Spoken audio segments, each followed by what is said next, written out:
빌레몬서 보겠습니다. 빌레몬서는 골로새에서 가정교회를 하고 있었던 빌레몬에게 쓴 바울의 옥중서신입니다. 빌레몬의 노예인 오네시모를 돌려보내면서 그에게 들려서 보낸 편지이죠. 빌레몬의 종 오네시모가 주인에게 많은 피해를 끼치고 로마로 도망을 쳤어요. 로마로 도망갔다가 감옥에 갇혀 있었던 가택연금 상태에서 그때 사람들 만날 수 있고 복음을 전할 수 있었던 그 상태의 바울을 만나게 됩니다. 그 오네시모, 우리 1장 10절에 보면 갇힌 중에 낳은 아들 오네시모를 위하여 네게 간구하노라 이런 말을 쓰고 있는 걸로 봐서 그 오네시모는 처음으로 가택연금 상태에 있는 바울을 처음 만나고 그리고 그곳에서 복음을 전해받은 걸로 우리는 해석해 볼 수 있습니다. 그리고 이 오네시모는 바울에게 유익한 일꾼이 됐다고 이제 11절부터 13절에 그렇게 얘기하고 있죠. 하지만 바울은 오네시모를 다시 주인인 빌레몬에게 돌려보내면서 용서를 구하고 그리고 빌레몬도 오네시모를 용서해 주기를 바라면서 오네시모에게 그 편지를 들려보내죠. 이런 내용들을 볼 때 지극히 개인적인 서신 같아요. 이 빌레몬서는. 그런데 이 빌레몬서가 66권의 정경에 들어가게 된 데는 그만한 이유가 있다고 봅니다. 이 바울의 권면 안에 그리스도인들이 가져야 될 그 기독교 정신이 아주 잘 담겨 있기 때문입니다. 예수 그리스도의 복음의 정신이 화해와 용서라는 사실과 그리고 예수 그리스도 안에서는 주인과 종이 따로 없고 모두가 한 형제라는 사실, 그 사실을 이 편지를 통해서 보여주고 있거든요. 그리고 비록 노예일지라도 그 형제가 새 사람이 되어서 용서를 구하면 그가 어떤 죄인이라 할지라도 용납하고 그를 받아들여야 하는 것이 하나님의 뜻이고 그게 진정한 그리스도인이 보여줘야 될 모습이기 때문에 그걸 일단 바울은 빌레몬에게 요구하고 있고 빌레몬은 또 바울의 그 요구를 받아들입니다. 말씀으로만 가르치던 그 일을 이제 실제 삶 가운데서 행함으로써 많은 사람들의 본이 되는 모습을 통해서 많은 그리스도인들이 그 마음을 본받기를 원했다고 봅니다. 그래서 바울은 서두에서 수신자를 빌레몬 한 사람으로 설정하지 않아요. 1장 2절에 보면 빌레몬과 자매 아비아와 우리와 함께 병사된 아키포와 네 집에 있는 교회, 네 집에 있는 교회는 골로새 교인들을 얘기하는 거죠. 그렇게 지금 수신자를 설정하고 있어요. 그리고 또 1장 22절과 25절 이 후미에서도 보면 너희라는 말을 사용하고 있는 것으로 보았어도 바울은 빌레몬 한 사람에게만 이 편지를 쓴 게 아니라 골로새 교인들 모두에게 모두를 향하여 이 편지를 쓰고 있다고 봅니다.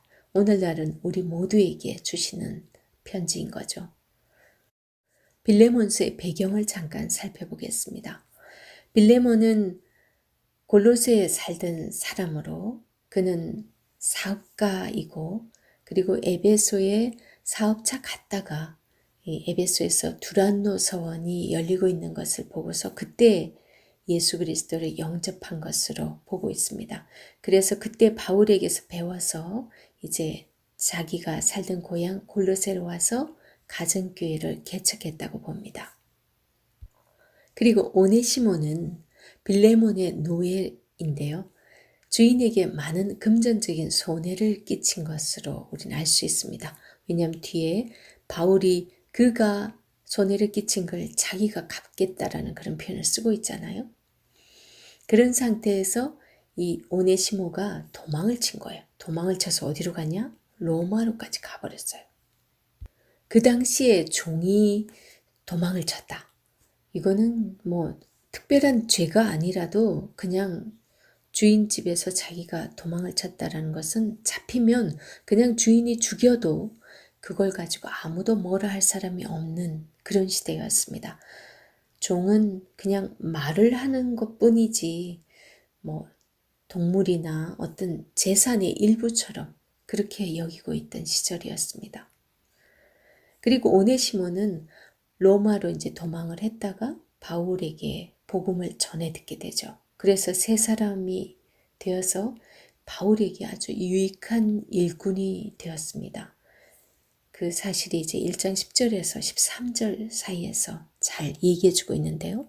갇힌 중에 낳은 아들 오네시모를 위하여 네게 간구하노라. 그가 전에는 네게 무익하였으나 이제는 나와 네게 유익함으로 네게 그를 돌려보내노니 그는 내 신복이라. 이렇게 신복이라고 말하는 걸로 봐서는 갇혀있는 바울을 도와서 바울의 수종 역할을 해주고 있었다고 봅니다. 그리고 그를 내게 머물러 있게 하여 내 복음을 위하여 갇힌 중에서 네 대신 나를 섬기게 하고자 하나. 이렇게 얘기하는 걸로 봤을 때는 아주 유익하게 오네시모가 바울의 수발을 잘 했던 것 같습니다. 하지만 바울은 그냥 그대로 두는 것이 아니라 그를 빌레몬에게로 돌려보냅니다. 바울이 오네시모를 빌레몬에게 돌려보낸 것은 두 가지 해석이 있을 수 있어요. 일단 첫 번째로 이 오네시모는 아직 빌레몬의 것이에요. 그죠? 빌레몬의 재산인 거죠. 그 빌레몬의 허락 없이 바울이 몰래 데리고 있다라는 그 사실이 사실 법적으로도 맞지 않습니다. 하지만 바울은 그런 이유 때문만에 오네시모를 빌레몬에게 돌려보냈다고 보지 않습니다. 왜냐하면 이제 예수 그리스도로 인하여 이제 모두가 한 형제가 되었고 주인과 종의 그런 관계를 떠나서 바울이 진짜 원했던 것은 빌레몬에게 오네시모가 진정한 용서를 구하고 그리고 빌레몬이 오네시모를 참으로 형제로 받아들이고 그를 또 용서해 줄 것을 바랬던 거죠. 지금까지 말씀으로만 가르치던 것을 이제 실제로 삶 가운데서 그들에게 행할 것을 요구하고 있는 거나 마찬가지입니다. 그래서 실제로 화해와 용서라는 기독교의 그 진리, 그리스도의 그 정신을 그대로 실천하게끔 합니다. 모범을 보여줌으로 인해서 당시 골로새에 있는 그 교인들에게도 모범이 되기를 원했을 거라고 봅니다. 이제 내용을 보겠습니다. 1장밖에 되지 않는데요. 이 빌레몬서가 세 부분으로 내용이 전개되고 있습니다. 1절에서 7절은요. 빌레몬의 믿음과 사랑에 대한 감사 인사를 하면서 서문을 열고 있죠. 편지 서두에서 인사를 하면서 빌레몬에 대한 바울의 신뢰의 마음을 잘 전하고 있습니다. 지금 이 편지는 빌레몬에게만이 아니라 빌레몬에 있는 그 가정교회에 있는 그 교인들 모두에게 지금 읽혀지는 그런 편지이거든요. 물론 처음에 빌레몬이 먼저 받겠죠. 그렇게 이제 다 읽혀질 편지인데 그것에서 이제 빌레몬의 그 믿음과 사랑에 대한 신뢰와 감사를 표하고 있죠. 그 다음에 8절에서 16절은요. 오네시모를 위한 바울의 당부가 담겨 있는데 바울은 도망친 노예 오네시모를 용서하고 영접해 줄 것을 아주 간곡하게 부탁을 합니다. 바울은 자신이 사도적 권위를 가지고 이 일을 명령하지 않아요. 사실 빌레몬이 사도 바울의 제자잖아요. 그런데도 그렇게 하지 않고 아주 겸손한 자세로 우리도 그리스도의 은혜로 구원함을 받았잖아. 그러니까 우리도 그를 용서해 줘야 되지 않겠니? 하면서 편지를 쓰고 있어요. 이 편지 속에서 이제 그리스도인의 책임을 은근히 강조하면서 부탁을 합니다. 그 다음에 이제 17절에서 25절에서는요. 바울의 오네시모를 향한 사랑이 어떠한 것임을 보여주고 있습니다. 우리가 볼 때에 바울이 오네시모가 피해를 끼친 것 내가 갚을게 이렇게 얘기하면 사실 뭐 그래 당신이 갚으시오. 이럴 사람 아무도 없죠. 물론 뻔히 그렇게 알 걸 두고 그렇게 말을 하냐?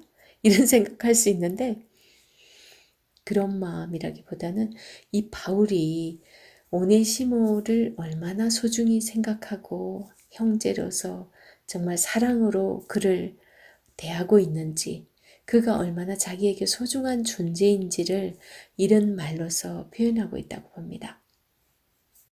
그리고 빌레몬스가 주는 주된 메시지가 있습니다. 첫 번째는요, 사랑과 용서입니다.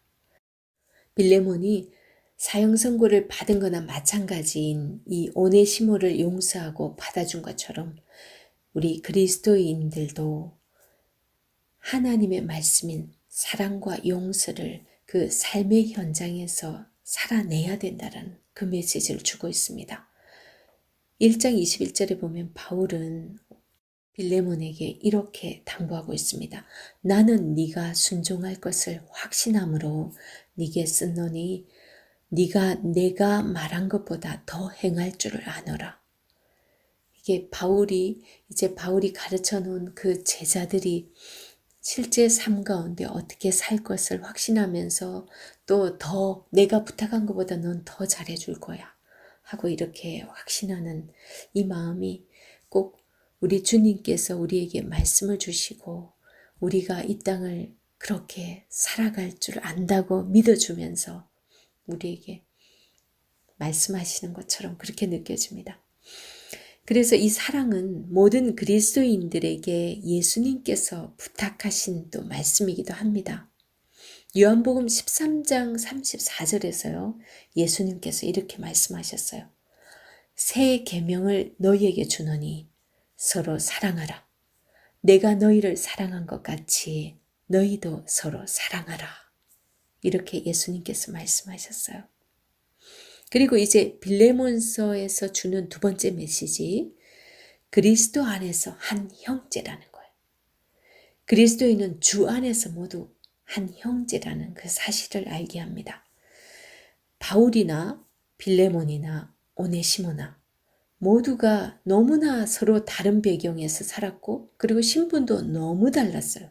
그죠? 바울은 유대인 중에 유대인이고 아주 가말리엘에게서 그 학문을 했고 아주 훌륭한 학자였어요. 그런가 하면 또 빌레몬은 아주 부자였어요. 돈이 많은 부자였고 이방인이었어요. 그런 기업가였는데 아주 또 주인으로서 종을 거느리고 있을 정도로 나름대로 세상적으로 잘 나가던 사람이었죠. 그리고 또 오네시모는 종이었어요. 종이었다는 그 하나만 뿐만이 아니라 이 사람은 도망을 쳤던 사람이기 때문에 주인에게 이제 뭐 죽임을 당해도 아무 소리 못하는 사형 선고나 내려진 그런 종인 거예요. 지금 이 세 사람이 너무 다르죠. 그리고 이 세 사람은 또 예수 그리스도를 만난 그 과정도 너무나 달라요. 배경도 너무 달라요.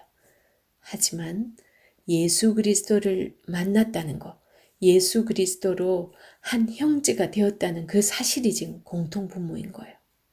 그래서 바울은 이 빌레몬스를 통해서 우리는 그리스도 안에서 한 형제라는 사실을 더욱 먼저는 골로새 교인들에게 그리고 또 오늘날 이 말씀을 읽는 우리에게 주고자 하는 메시지라고 봅니다.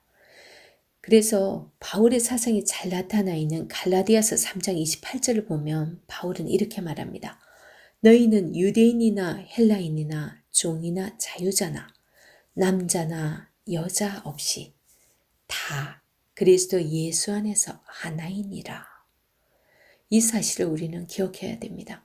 그래서 교회 안에서는 돈이 많은 자나 그리고 얼굴이 예쁜 사람이나 못생긴 사람이나 정말 형편이 어떤 상황에 있든지 간에 우리가 그리스도 안에서 똑같이 한 형제로서 서로 이런저런 배경 보지 말고 서로 사랑해야 되고 또 누군가가 나에게 서운하게 한 게 있다 할지라도 예수 그리스도께서 너희를 사랑한 것 같이 너희도 서로 사랑하라라고 예수님께서 명령하셨다는 그걸 생각하면서 빌레몬이 오네시모를 용서해 준 것처럼 우리 역시도 때로는 마음에 들지 않고 내게 때로는 상처를 준 그런 사람들이라 할지라도 우리가 다 서로 용서하고 사랑하고 그리고 예수 그리스도 안에서 한 형제라는 사실을 꼭 기억할 수 있기를 소망합니다.